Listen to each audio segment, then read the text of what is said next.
Hey guys, this is Sports with Dylan. Today was Halloween, but who really cares about that? More importantly, today was my favorite holiday of the year, the NFL trade deadline. And Martin Mayhew, GM of the Washington Commanders, was sure busy today, that's for sure.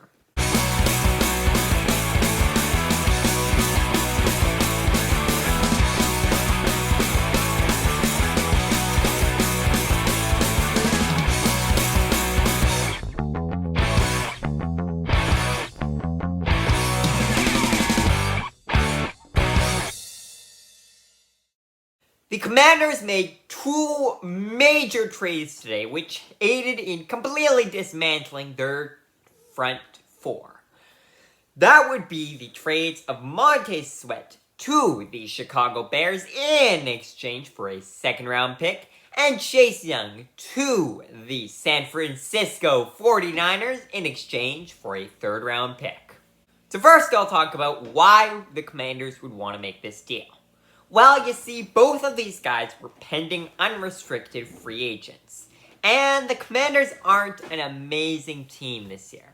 They're not bad. I actually thought they could compete for the last playoff spot because you kind of got 5 teams plus someone has to come out of the NFC South in the NFC. But you really don't know what that 7th team is going to be. And the Commanders started off strong enough. They could have been that team. But instead, they decided to go full-on, trade whoever they want to. So, they started with Montez and Chase Young today.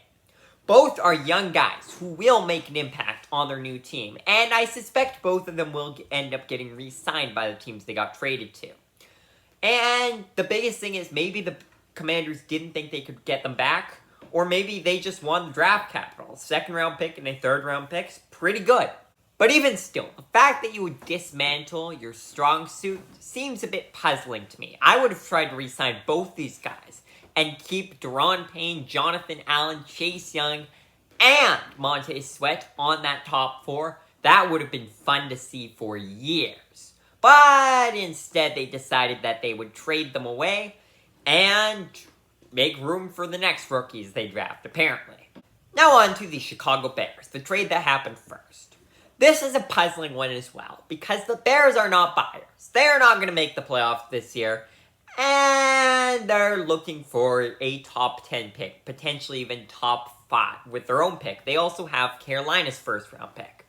So the fact that they would go and give up a 2nd-round pick, much-needed draft capital, that could be pretty high up, probably a top 40 pick, honestly, just for Montez seems like a lot, when you ask me.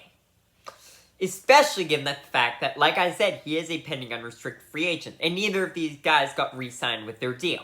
I'm sure the Bears will make a huge effort to re-sign Montez because if not, that will all be for nothing. You just traded a 2nd-round pick for a guy that's not going to help your team that much because your team's bad enough, it's not going to help this year.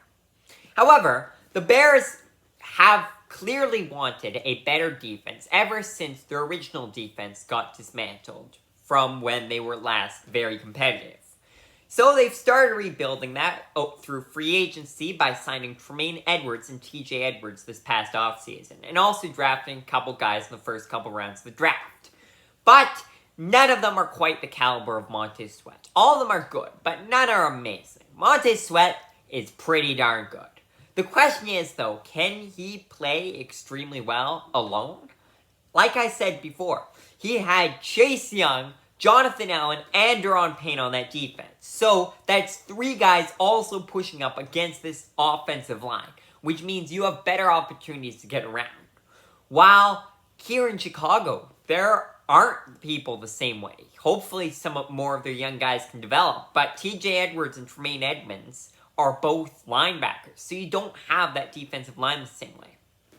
I'm sure Montez will do just fine in Chicago, but will he ever do as well as he did in Washington? It's tough to say. The biggest thing is Chicago has got to re-sign them. As for San Francisco, this trade is fun. And when I say fun, I mean this trade. But once in a while, you see this trade and you go, hey, it's good. It's a win-win deal, but, Like, it doesn't seem that awesome. But to watch this trade, it is just awesome. So you see, here's a bit of backstory. Nick Bosa was the second overall pick in 2019. He played at Ohio State in college. And he played extremely well at Ohio State, how he became the second overall pick. He ended up playing quite well, winning Defensive Rookie of the Year, and going on to win Defensive Player of the Year last year. Chase Young was the second overall pick in 2020 from, you guessed it, Ohio State, who also won Defensive Rookie of the Year. So you just reunited these two guys back from 2018 at Ohio State when they were both at their peaks in the college level. It was awesome to watch. And now we could get to see that again. Besides, the 49ers defense is already a fun defense to see. It's awesome, really, when you watch it. It is quite a big defense. You've got some scary guys on there already. You got Fred Warner, you got Eric Armstead, you got Javon Hargrave, you got Javon Kinlaw, you got Drake Jackson.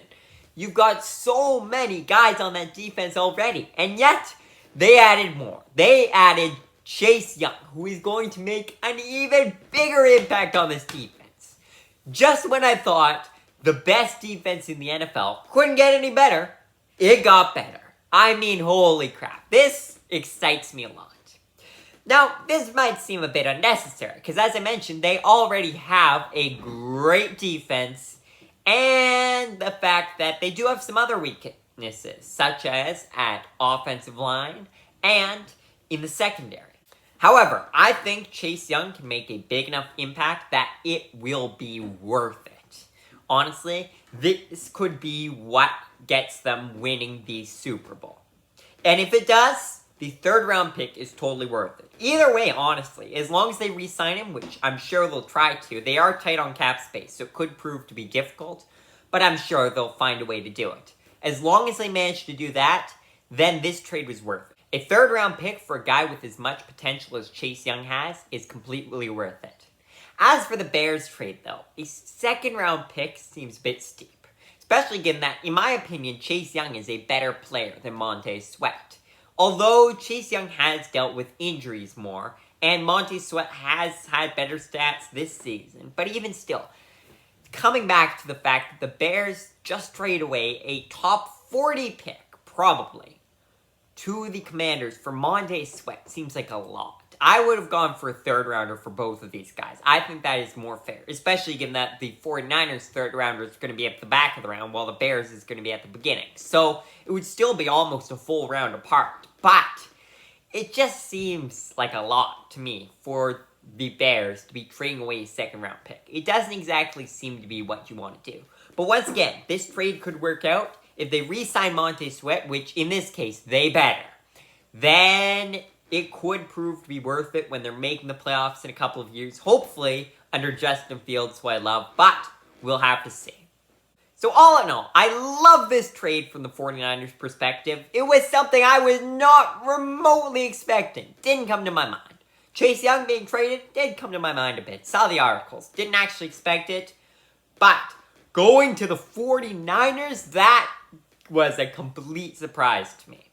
So that, I think, was great on John Lynch. But the Bears trading for Montez Sweat, if it works out, I'll say, okay, maybe worth it. If he proves to be worth a true second round pick. But he better play well this season, and he better get a good extension and play well after that. If not, then I do not think the second round pick was worth it to the Commanders. And finally, with the Commanders, it's tough to say. I think they could have made that late playoff push, but that is out the window now. They're looking for a top 10 pick. And then maybe they'll be able to get a high quarterback. And maybe it will be worth it if they find their franchise quarterback in this draft and it's because they tried to tank by getting rid of these guys. I'd say it's worth it.